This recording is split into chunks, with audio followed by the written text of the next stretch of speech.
There are no pacts between lions and men. Now you know who you're fighting.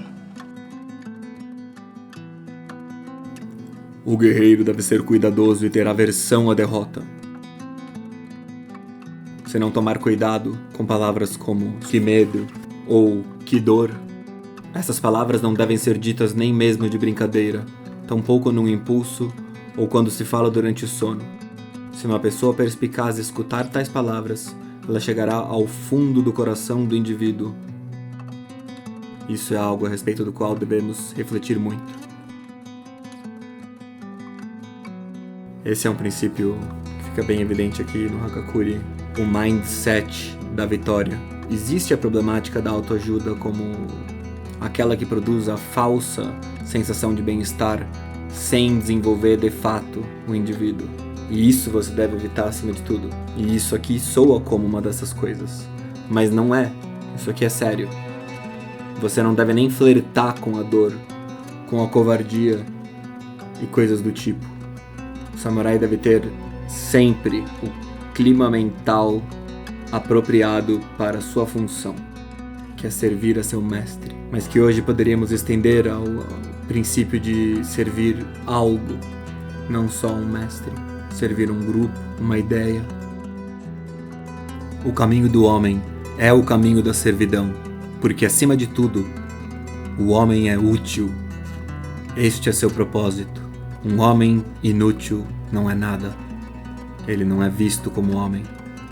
O homem é a função que ele exerce. Ele não é um ser que vale por si mesmo da mesma forma que uma mulher que é capaz de engendrar vidas.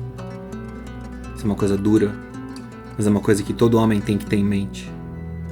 Nós somos dispensáveis. As mulheres não. Um de nós resolve o problema. As mulheres, cada uma delas tem valor. Isso não no sentido, eu sei, sua mãe te ama. Eu entendo, entendeu? Seu pai te ama. Mas o mundo não vai dar valor pra você à toa. Porque um cara faz o trabalho de 100. E você pode achar que é besteira, algumas dessas coisas são radicais e tudo mais. Ah, mas o mundo evoluiu tanto, não estamos mais nessas épocas. Nunca se esqueça de que esses últimos anos, os últimos 100 anos foram atípicos, como diz o Pondé. Não lembro se ele fala 100 anos. Os últimos anos foram bastante atípicos. Não tome como garantia o que aconteceu nesses últimos anos, porque tudo pode ser mudado. Escolha um caminho de vida que independe dessas mudanças, para que você seja blindado contra esses efeitos. Yamamoto Kijizaemon foi obrigado por seu pai a matar um cachorro quando tinha 5 anos. Aos 15 foi obrigado a executar um criminoso. Quando chegar aos 15 ou 14, todos tinham que saber executar um criminoso sem falhas. Quando o senhor de Katsujige era jovem, recebeu ordens do senhor Naoshige para começar a treinar com a espada. Para isso, dizem que teve que terminar com mais de 10 criminosos, um após o outro. Há muitos anos essa prática era comum, até nas classes mais altas. No entanto, hoje em dia nem mesmo as crianças das classes mais baixas praticam a execução. E isso é uma grande negligência. Dizer que não se deve fazer isso, a execução, que não existe mérito nenhum em matar um homem condenado, comprovado, que é um crime, ou ainda que é degradante. Isso tudo são apenas desculpas. Em suma, podemos concluir que, se a pessoa não possui a virtude do guerreiro, sua atitude será apenas a de cortar as unhas e parecer atraente? Se alguém questionasse um homem que acha essas coisas desagradáveis, perceberia que este homem se utiliza da esperteza e de desculpas para não matar, porque não tem coragem para fazê-lo. Mas Naoshige deu essa ordem exatamente porque é algo que precisa ser feito. Aqui a gente entra numa questão complicada, mas temos que ser honestos aqui. A maior parte da população não é complacente com a permanente existência de criminosos violentos. Isso é visível. Isso é sabido.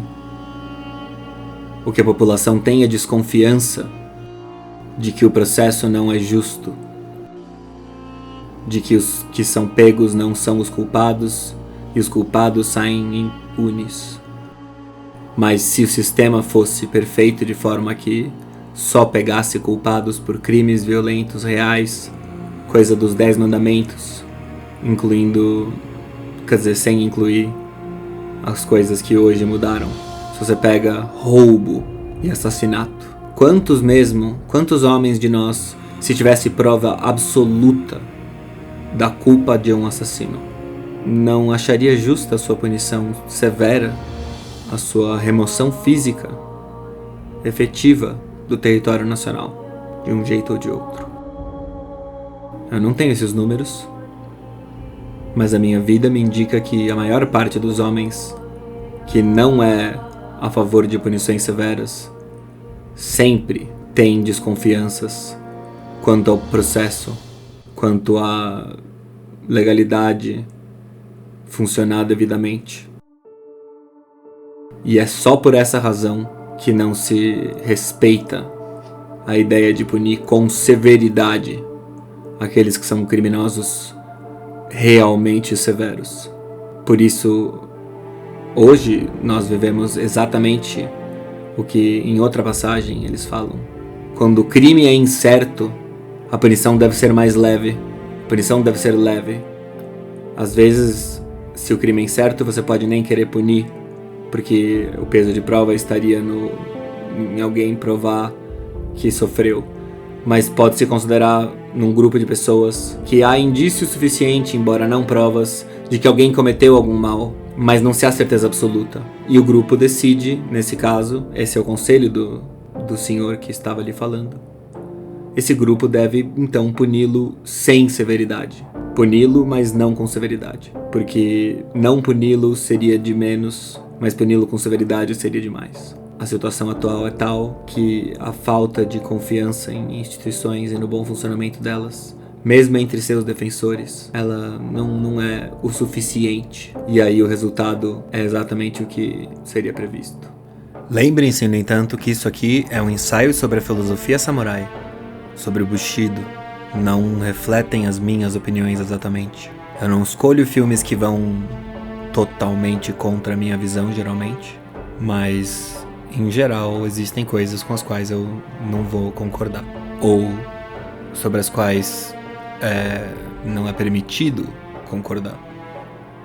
Então, na verdade, tanto faz o que eu acho, a filosofia é o que é, essa filosofia, e é preciso que as pessoas a conheçam. Mas eu também preciso deixar claro que eu não estou a pregando aqui. Uma coisa semelhante vale ao estoicismo. Muitos ficaram decepcionados quando descobriram, pelas minhas transmissões ao vivo, que eu sou um cara de pavio curto. Infelizmente, eu não tenho tanto autocontrole quando se trata de provocações. E às vezes não são nem provocações intencionais. Seja como for, eu apresento o estoicismo e admiro a questão do autocontrole que eles tratam tanto. Mas eu não tô fingindo que eu sou samurai ou estoico. Estou só apresentando essas filosofias a vocês, porque me parecem como que ferramentas úteis. Ainda que alguns de seus ensinamentos não sejam talvez os melhores a serem seguidos ou soem errados aos nossos ouvidos, existe alguma sabedoria neles que deve ser levada em consideração, por mais antigos que eles sejam.